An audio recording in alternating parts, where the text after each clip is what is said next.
آج 27 دسمبر ہے، وہ دن جب پاکستان کی تاریخ نے اپنی سب سے توانا، سب سے نڈر آواز خون میں لپٹی ہوئی زمین کے حوالے کر دی۔ کیسی خطا پہ دار پہ اتارا گیا مجھے، یہ مصرع آج بھی راولپنڈی کی فضاؤں میں گونجتا ہے۔ وہ عورت جو آمریت کے سامنے ڈٹ کر کھڑی ہوئی، جو قید و بند، جلاوطنی اور دھمکیوں سے نہ ڈری، جسے علم تھا کہ سچ بولنے کی قیمت اکثر جان سے چکانی پڑتی ہے۔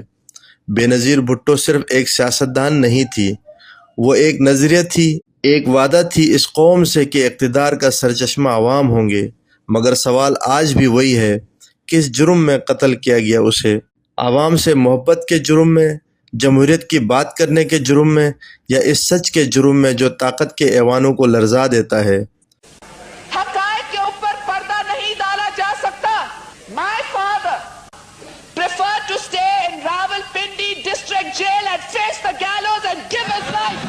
وہ ماری گئی مگر ان کا سوال زندہ ہے، ان کی آواز آج بھی ضمیر والوں کے کانوں میں گونجتی ہے۔ شہید کو مارا جا سکتا ہے مگر اس کے خواب کو نہیں۔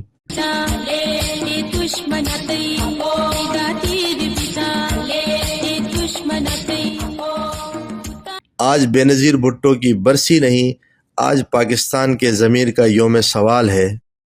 حیران ہو کہ ایک بھی گواہی نہ مل سکی، حیران ہو کہ ایک بھی گواہی نہ مل سکی، حالانکہ ہجوم میں مارا گیا مجھے۔ ہر شخص تماشائی تھا، سب خاموش تھے، یوں شہر بے حساں میں ہارا گیا مجھے۔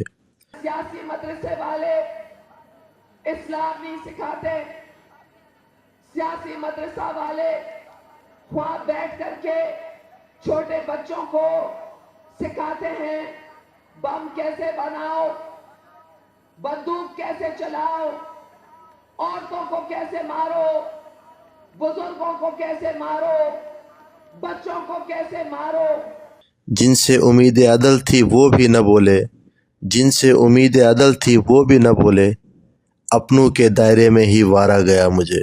سچ بولنے کا جرم تھا، اتنا ہی کافی تھا، اسی خطا پہ دار پہ اتارا گیا مجھے۔ میری صدا دبانے کو شور بہت تھا مگر، میری صدا دبانے کو شور بہت تھا مگر، خاموشیوں کے نام پہ مارا گیا مجھے۔ یہ کون سا انصاف ہے، یہ کیسی عدالت، یہ کون سا انصاف ہے، یہ کیسی عدالت، زندہ تو تھا مگر مردہ پکارا گیا مجھے۔